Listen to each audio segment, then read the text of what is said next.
Boa noite. Hoje aqui no canal Tejanos voltamos a ter um programa Por Onde Anda e desta vez a moderação é feita por mim, Francisco Mendes, a técnica está a cargo do Nelson Ferrão e a transmissão é feita, como sempre, através dos nossos canais do Facebook e também do YouTube. Hoje, neste Por Onde Anda, temos connosco o Vítor Gomes.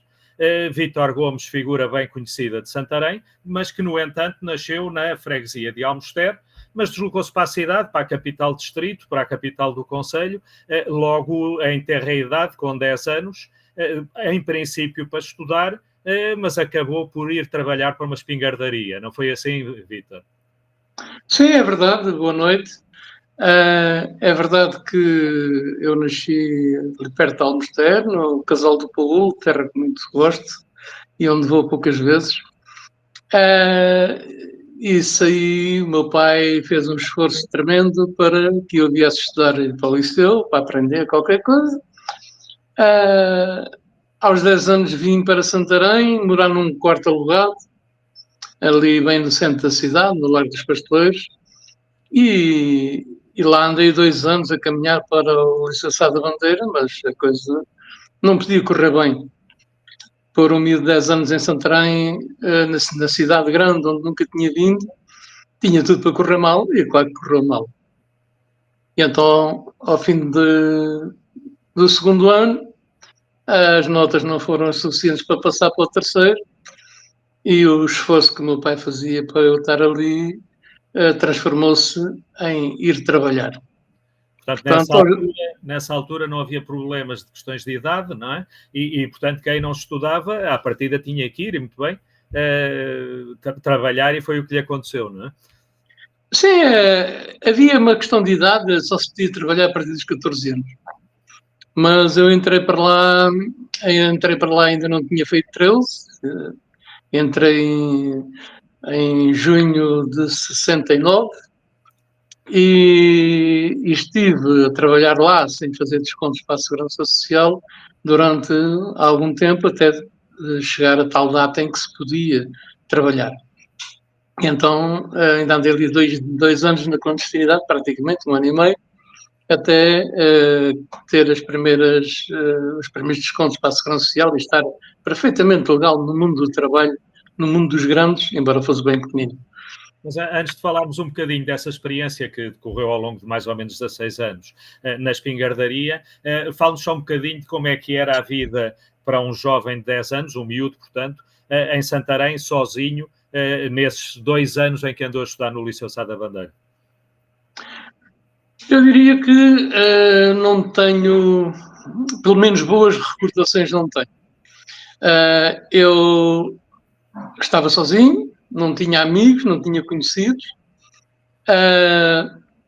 As pessoas os miúdos, deixem-me chamar-lhe assim, os miúdos que andavam no liceu comigo eram todos de classes sociais elevadas. Íamos todos a pé, mas havia 2 ou 3 que iam só para buscá-los ao liceu. E terminadas as aulas, eles tinham as suas atividades, da ginástica na casa do Benfica, do judo não sei onde, e eu não tinha mais nada para fazer.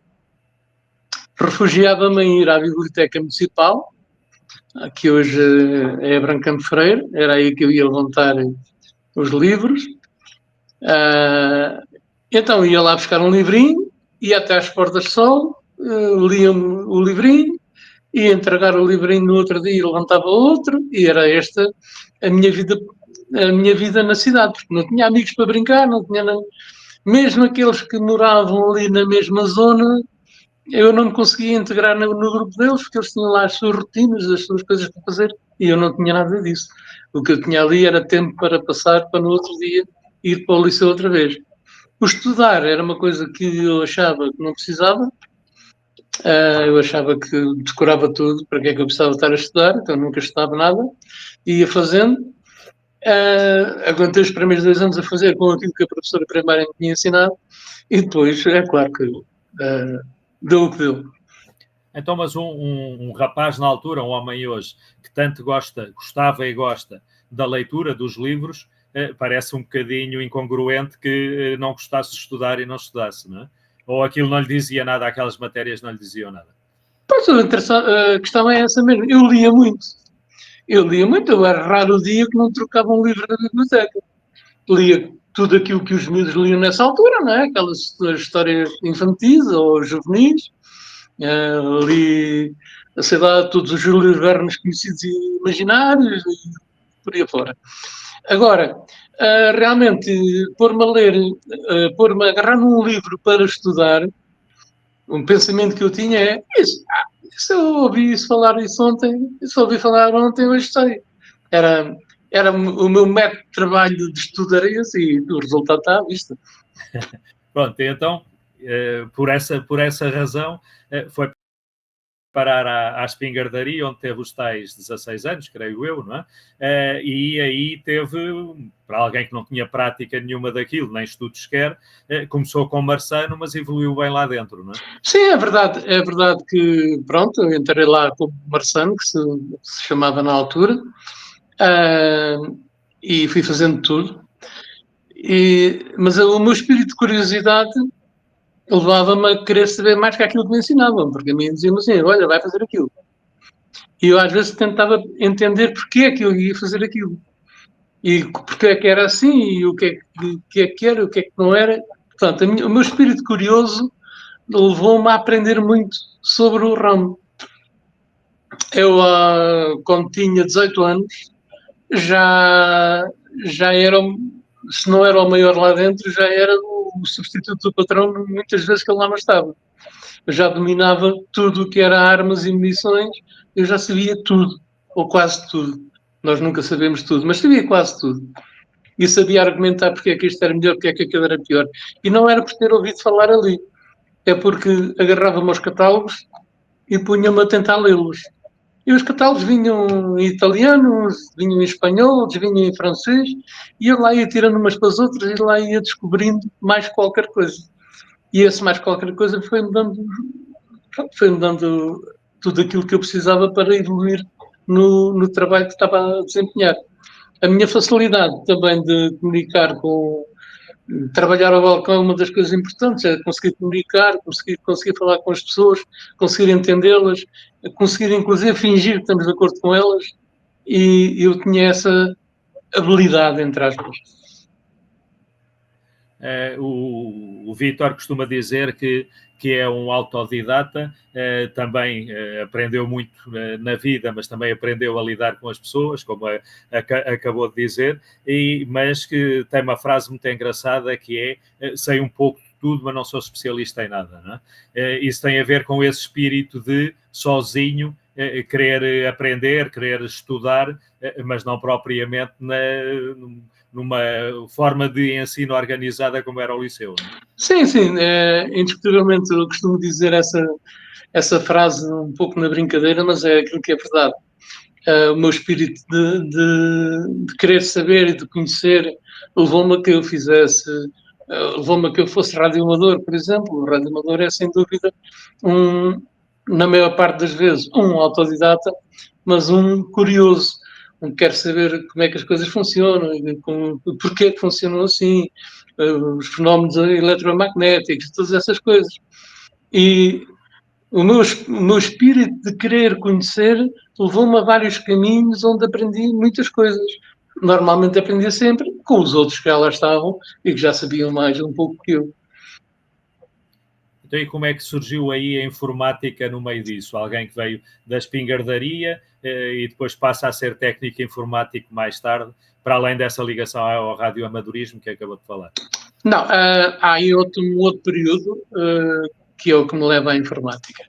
Portanto, eu saí da espingardaria, tinha 28 anos, e entrei na Toyota, no agente da Toyota em Santarém, lá junto à Praça de Torres, e fui para lá para a secção de peças.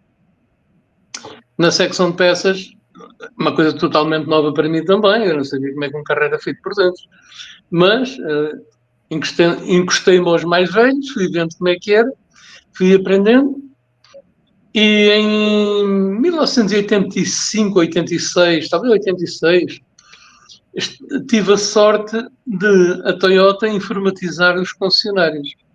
Era uma coisa que era invulgar aí nas lojas, e mesmo no ramo automóvel era invulgar, ninguém tinha computador. E quando a Toyota informatizou os concessionários, lá veio outra vez o meu espírito de querer conhecer. Eu quero saber como é que isto é. E então, enquanto eles diziam, olha, isto carrega-se aqui, carrega-se ali e faz aquilo, na minha cabeça era, porquê é que eu carrego aqui, porquê é que eu carrego ali e me dá aquele resultado. E depois de muitas horas passadas e algumas noites por minha conta, comecei a brincar com o computador.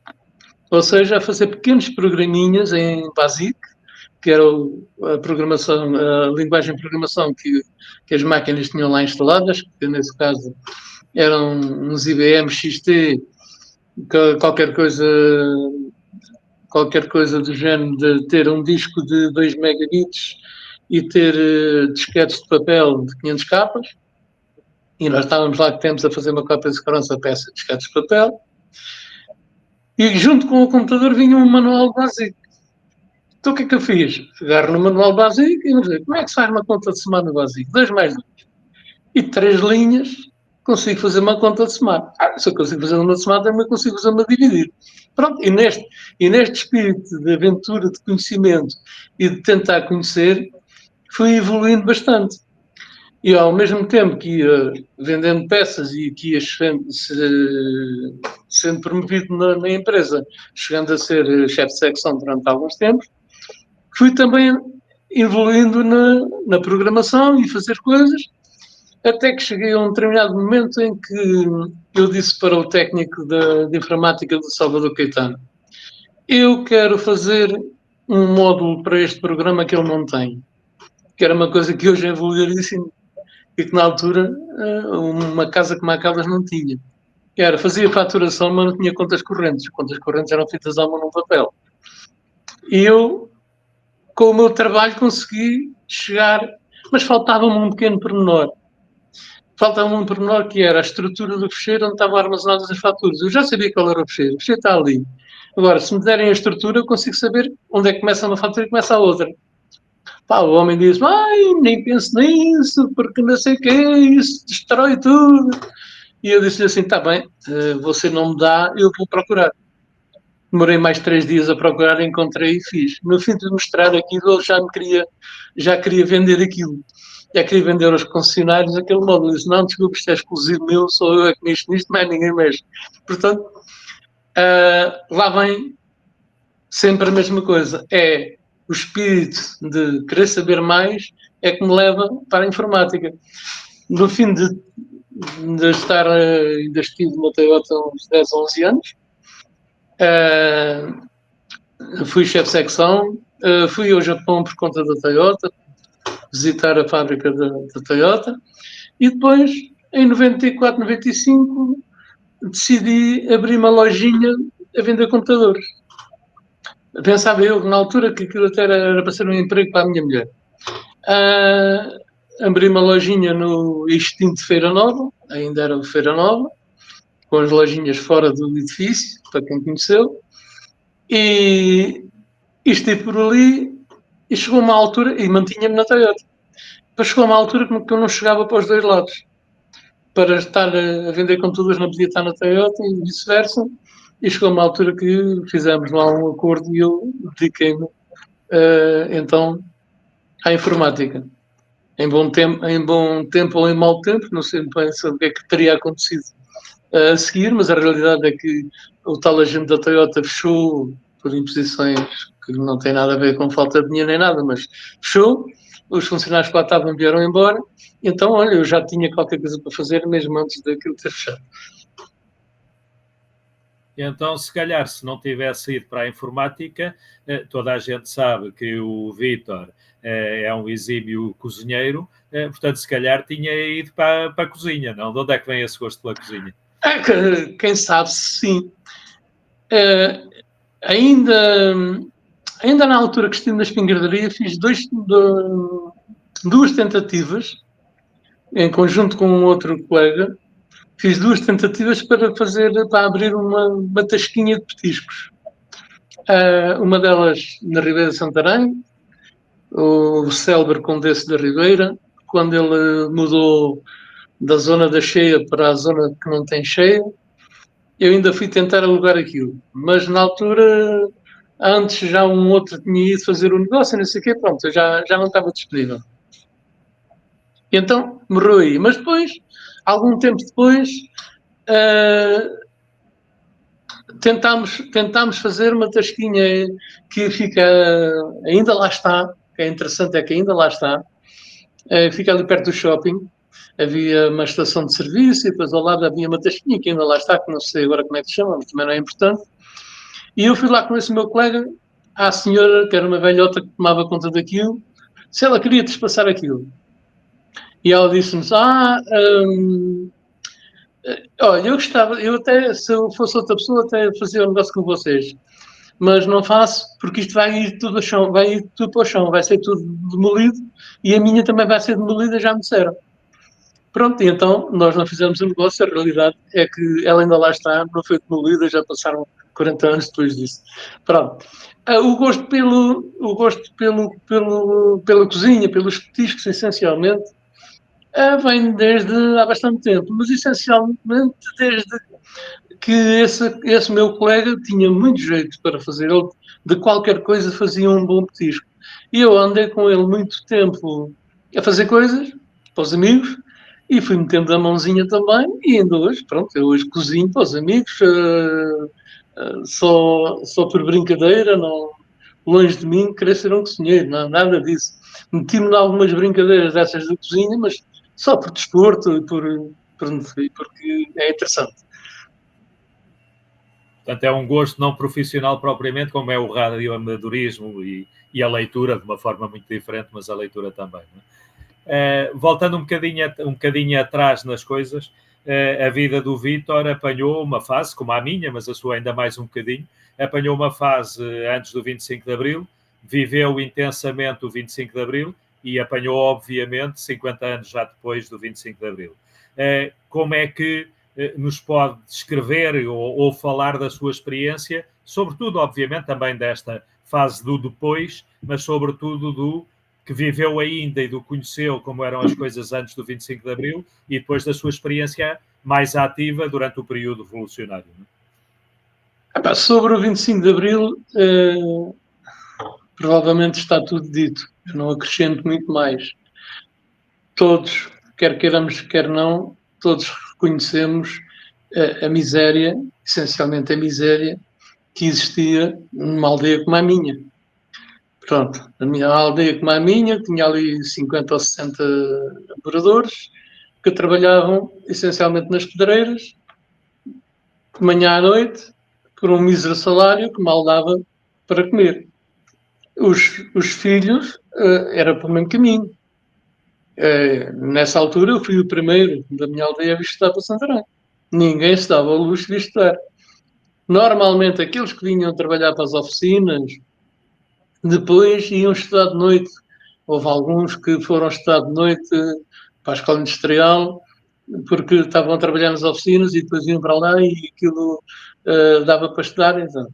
Mas é preciso reconhecer que ia-se de bicicleta e vinha-se de bicicleta. Eu, aos 13 anos, vinha de bicicleta para Santarém, que são quase 12 quilómetros, e à noite ia. Mas à noite, quando estamos a falar à noite, é à noite, durante a noite, chova ou faça vento, e nós íamos de bicicleta. E esses tais nossos amigos que estudavam na escola industrial à noite, era cá agravando que iam à meia-noite, para estar no outro dia às 8 da manhã em Santarém outra vez. Portanto, a vida social na aldeia era esta, a miséria era permanente. Na cidade de Santarém, se eu falar, pronto, quando eu já tenho mais conhecimento do que é que se passa à minha volta, aos 16, 17 anos, a cidade de Santarém não era tão miséria. Pronto, as pessoas. Era uma cidade de serviços, em que a maioria do pessoal trabalhava no comércio, nos escritórios e tinha, embora ordenados baixos, mas que iam dando para comer e para viver. Havia o cinzentismo, né?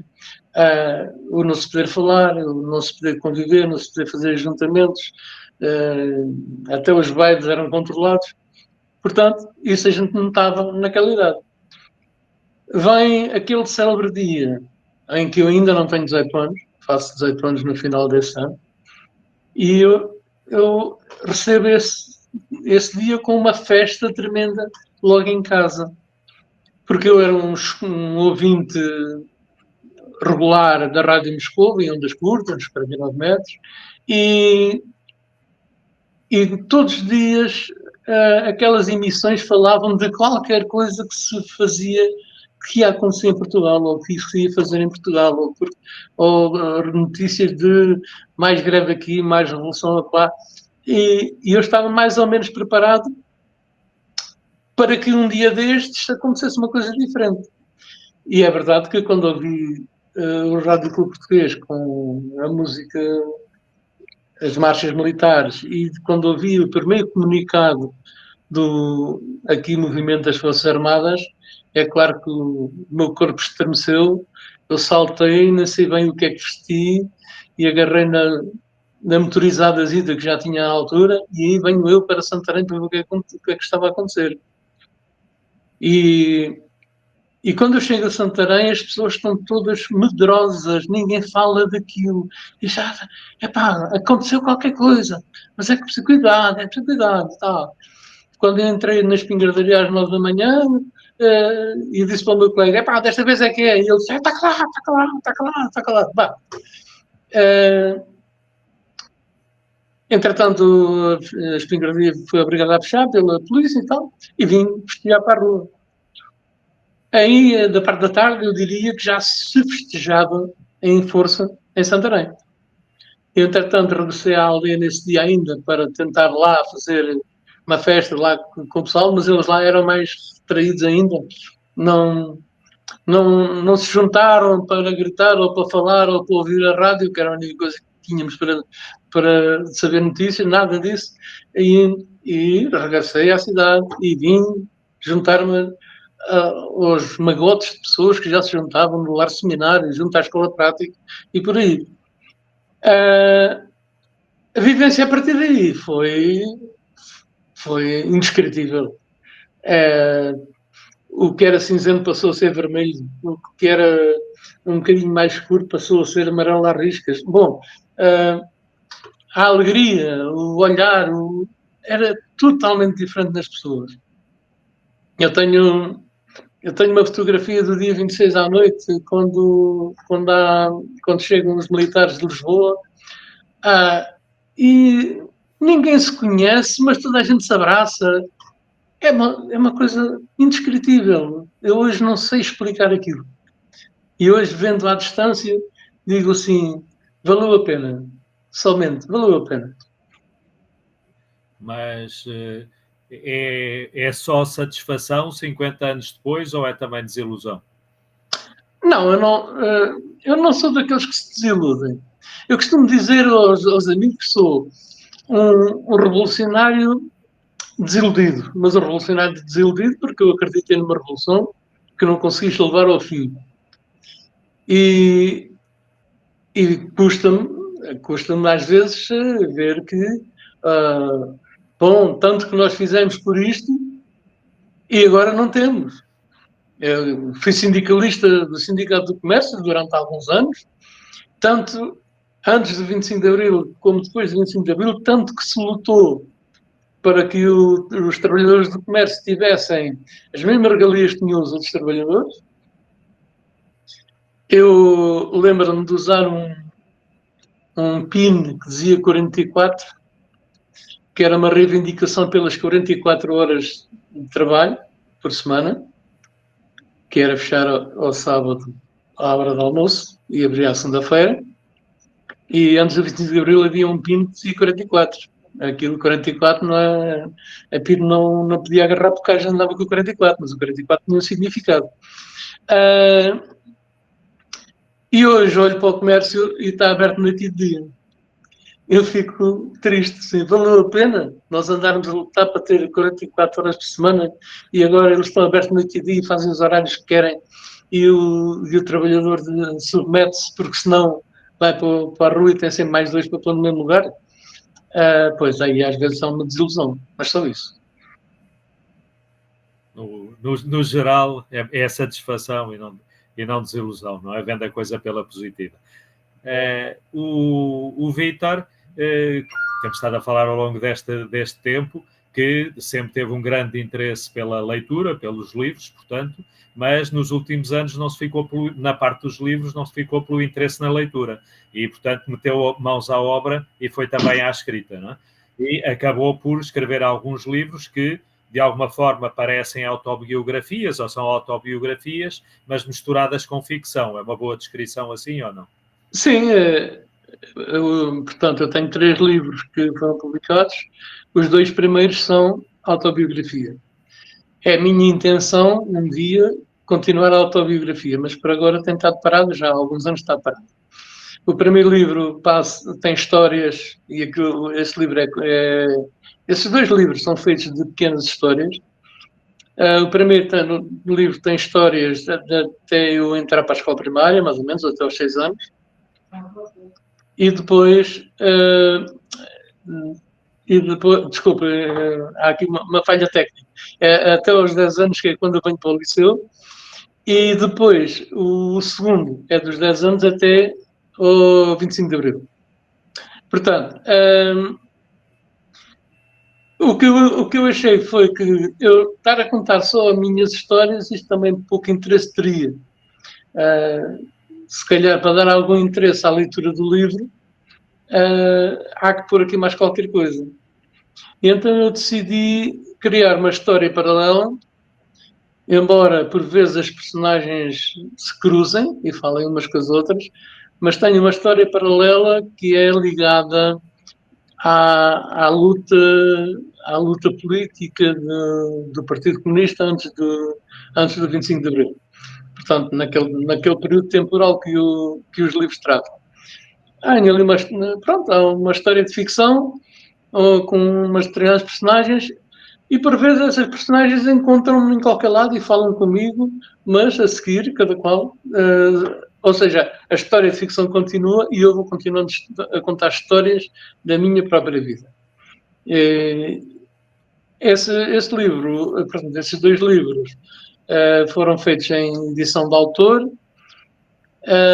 Lamentavelmente, a editora onde eu mandei fazer isso, que era uma editora que pertencia à Zita Seabra, faliu na altura do Covid e não existem mais exemplares e não sei se há coragem para voltar a fazer mais. Tenho um outro que saiu agora há menos tempo, que se chama O Fruto da Sociedade. Esse não tem nada a ver comigo, é completamente ficção. Aborda o tema das crianças que são marginalizadas, criadas sozinhas. Aproveito o exemplo de um miúdo de Alfães, cuja mãe é prostituta, que vem para a cidade, em vez de ir para a escola, vem para a cidade, rouba uma peça de fruta aqui, arruma um carro ali, e está claro que vai ter contactos com o mundo da droga, claro que vai ter que ser institucionalizado um dia destes, e daí até chegar à prisão não demorou muito tempo, e a sair da prisão não foi bem recebido, e começa a planear um assalto a uma carrinha de valores que acontece na cidade de Santarém. Agora não lhes conto mais, senão depois não leio o livro, é uma vergonha. Se não depois perde Exatamente. o interesse. Então, e esse terceiro livro, visto que os outros 2 já não estão disponíveis, como disse, esse terceiro livro, como é que pode ser adquirido? Já agora fazemos um bocadinho de publicidade, como é que pode ser adquirido por quem o quiser? Pronto, o livro está disponível em todas as livrarias eletrónicas, onde seja UC, Bertrand, na editora que é Cordel de Prata. Portanto, em qualquer desses locais, o livro está disponível. Muito bem. Fica essa indicação também para que as pessoas que não conheçam a escrita do Vítor passar a conhecer, pelo menos, por esse terceiro livro. Outra fase da sua vida recente é na parte associativa, ligada à SRO, à Sociedade Recreativa Operária de Santarém, onde pertence à direção, não é assim? Como é que surgiu esse desafio e o que é que tem sido essa experiência? Bom, A sociedade recreativa operária nos últimos anos tem sido metade da minha casa. É assim, em conversa com um amigo comum, que foi o Vitor Franco, convidou a minha mulher para pertencer a uma direção que se estava a formar. Direção essa que a direção, neste caso a minha mulher era para os corpos sociais, para o Conselho Fiscal, a direção é essa que foi constituída por 5 mulheres. Não são 5, são 6 ou 7. Pronto, são tudo mulheres. A direção era toda de mulheres. E eu achei aquilo extremamente interessante. Nesta cidade há mulheres que vão agarrar numa direção, não sei o quê, e disse-lhe a ela, vai lá ajudar também. Então, ela foi ajudar para o Conselho Fiscal. Verificou-se, pronto, com a continuação, verificou-se que a situação da SRO não era a melhor de todas, e, entretanto, numa próxima oportunidade, numas próximas eleições, convidaram-me para pertencer à direção também. Eu assumi o cargo de tesoureiro nessa altura, ainda hoje mantenho, numa altura em que a SRO estava muito mal de finanças, sem saber que futuro tinha, e nós agarramos aquilo com unhas e dentes, como diz o povo, e pusemos a SRO no local que merecia. E neste momento, do ponto de vista financeiro, está muito bem, do ponto de vista de atividades, nunca esteve tão bem, e tem sido gratificante. Para mim, muito gratificante é que quando faço lá um jantar, sujo-me todo, como é normal, parece cheio de nódulos, mas vejo sair as pessoas contentes e a perguntar quando é que há mais, e isso para mim é gratificante. Não ando lá à procura de mais nada que não seja dar prazer às pessoas que lá vão e que fiquem com vontade de voltar. Essa parte do prazer na comida, digamos assim, eu posso comprová-lo, posso corroborá-lo, porque já tive a oportunidade por várias vezes de experimentar os seus pratos e os seus petiscos e realmente saem sempre, ou pelo menos nessas vezes saíram sempre muito bem, não é? Portanto, há realmente essa vontade de voltar para comer pelo menos, e além disso, é claro também, para assistir a outras atividades que a SRO tem desenvolvido. Dentro dessa parte da SRO, está agora previsto uma homenagem a um ex-presidente, da altura de 25 de Abril, a um ex-presidente da direção da SRO, em que, obviamente, o Vítor está também envolvido e que vai ter lugar, creio que, no próximo dia 26, não é? Podemos aproveitar aqui para divulgar um bocadinho essa futura próxima atividade, não é? Sim, é verdade. É exemplo do que fizemos no ano passado, que homenageámos um antigo presidente que foi preso político e que morreu pouco tempo depois de ter saído da prisão.